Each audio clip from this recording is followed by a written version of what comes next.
ये कहानी एक पंचायत की। एक गांव में मंटू और गबरू नाम के दो दोस्त रहते थे। दोनों में बहुत ही अच्छी और गहरी दोस्ती थी। अगर उन्हें एक दूसरे की जरूरत की मदद पड़ती थी तो बेहिचक वो एक दूसरे की मदद करते थे, एक दूसरे के काम में हाथ बटाते थे। मंटू की एक बहन थी जिसका शादी का रिश्ता तय हो चुका था। शादी की माहौल पड़ते ही घर में कामकाज बहुत ज्यादा बढ़ गया था और इसी वजह से अक्सर गबरू मंटू के घर पे आता था और कामकाज में हाथ बटाता था।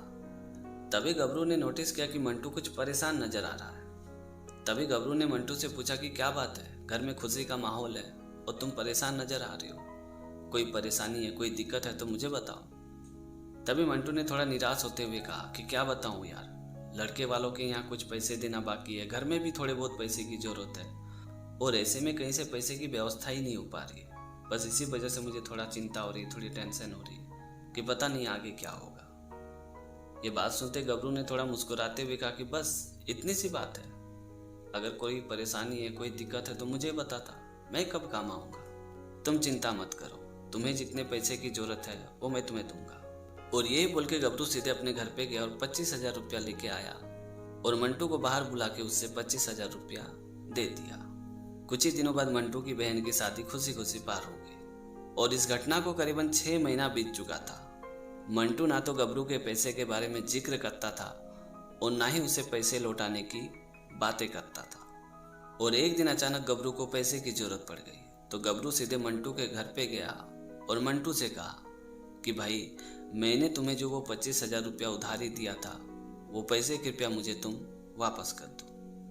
ये बात सुनते मंटू ने बड़े आश्चर्य होकर गबरू से कहा कि कौन से पैसे, मैंने तो तुमसे कोई भी पैसा नहीं लिया था।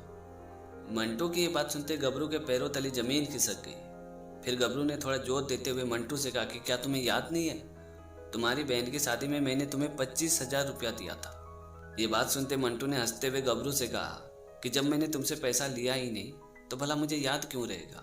और इसी बात को लेकर दोनों में थोड़ी थोड़ी नोक झोंक होने लगी, थोड़ा थोड़ा झगड़ा हो गया और देखते ही देखते ये झगड़ा इतना बड़ा हो गया कि बात सीधे पंचायत तक पहुंच गई। अगले दिन पंचायत की बैठक हुई तो मुखिया जी ने गबरू से पूछा कि तुमने इसे कब और कितना रुपया दिया था। तभी गबरू ने कहा कि मुखिया जी, मैंने इसकी बहन की शादी में 25,000 रुपया एक बरगद के पेड़ के नीचे दिया था, लेकिन ये इस बात को मान ही नहीं रहा है। तभी मुखिया जी ने मंटू से पूछा कि तुम्हारे घर से वो बरगद का पेड़ कितनी दूरी पे है। तभी मंटू ने कहा कि मुखिया जी, 150 कदम की दूरी पे वो बरगद का पेड़ है। फिर मुखिया जी ने वापस मंटू से पूछा कि क्या तुम्हारे घर के आसपास और भी कोई बरगद का पेड़ है।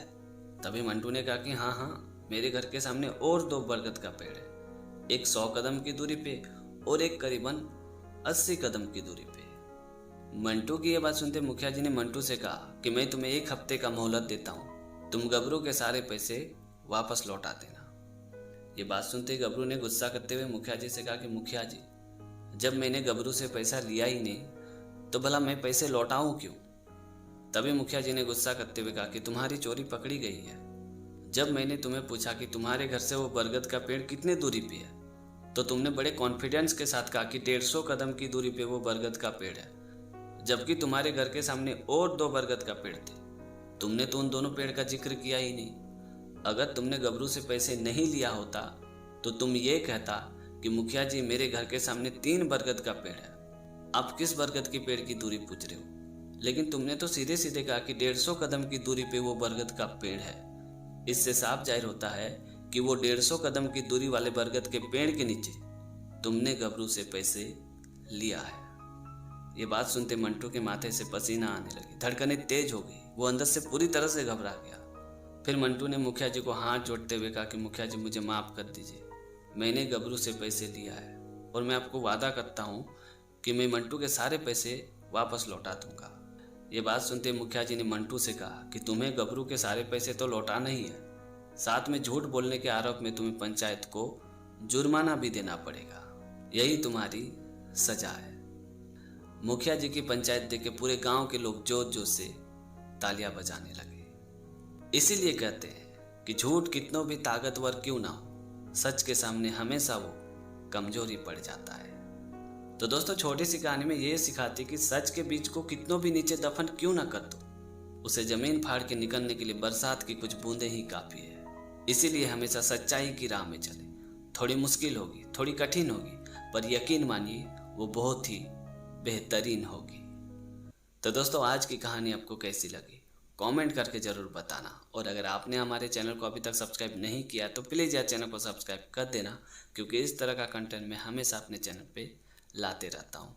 तो आज के लिए इतना ही, मिलते अगले वीडियो में एक नई टॉपिक के साथ, एक नई कहानी के साथ। तब तक के लिए जय हिंद, वंदे मातरम।